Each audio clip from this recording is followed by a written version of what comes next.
હર હર મહાદેવ મિત્રો, ઘણો સમય થઈ ગયો મેં વિડીયો નથી નાખ્યો, તો હવે આ તમારા સામે પ્રસ્તુત છે.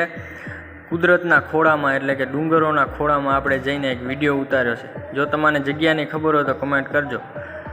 અંદર જતાં જ એક પથ્થરના પિલોરનું, પથ્થરના સ્તંભનું એક આપણાને દ્રશ્ય દેખાય છે, જે આપણે એને સ્પર્શ કરીને જોયું કે શું છે આ. આપણને કાંઈ ખબર પડી નહીં, એટલે ત્યારબાદ આપણે આગળ હાલ્યા ગયા. એટલે હું આગળ હાલ્યો ગયો અને હવે તમારું બોર્ડ જોઈને તો ખબર પડી જ ગઈ છે ક્યાં પહોંચી ગયા છીએ આપણે. એટલે આપણે અંદર જઈને પહેલાં તો મહાકાલેશ્વર મહાદેવ છે એના દર્શન કર્યા. નિરાંતે દર્શન કરીને ભગવાન કરીને પ્રાર્થના કરી કે ભગવાન મારા બધાએ મિત્રોને સુખી રાખજો. ત્યાં પછી કંથળનાથજી મહારાજ છે, ત્યાં પણ આપણે દર્શન કર્યા, તેમના આશીર્વાદ લીધા. એના બાજુમાં હિંગળાજ માતાજી હતા.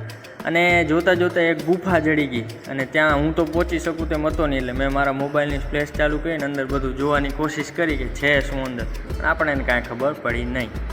ત્યારબાદ એક જ્યાંના મહાત્મા હતા ગોપાલદાસજી બાપુ, તેની સમાધિ છે, ત્યાં પણ આપણે દર્શન કર્યા. ખૂબ સુંદર મંદિર છે કંથળનાથજી મહારાજ, ત્યાંના પૂજારી હતા ગોપાલદાસજી બાપુ. આપણે તેના દર્શન કર્યા નિરાંતે, અને ખૂબ ભાવિ ભક્તો પણ ત્યાં ઉપસ્થિત હતા અને મંદિર ખૂબ સુંદર કંડારેલું હતું. ત્યારબાદ આપણે જીયા સાથે થોડું ઘણું એવું રમ્યા, તેને 2-4 હિંચકાના ફેરા ફેરવ્યા જેથી તે રાજી થઈ ગઈ.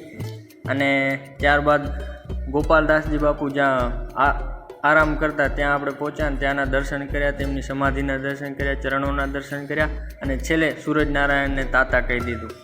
તો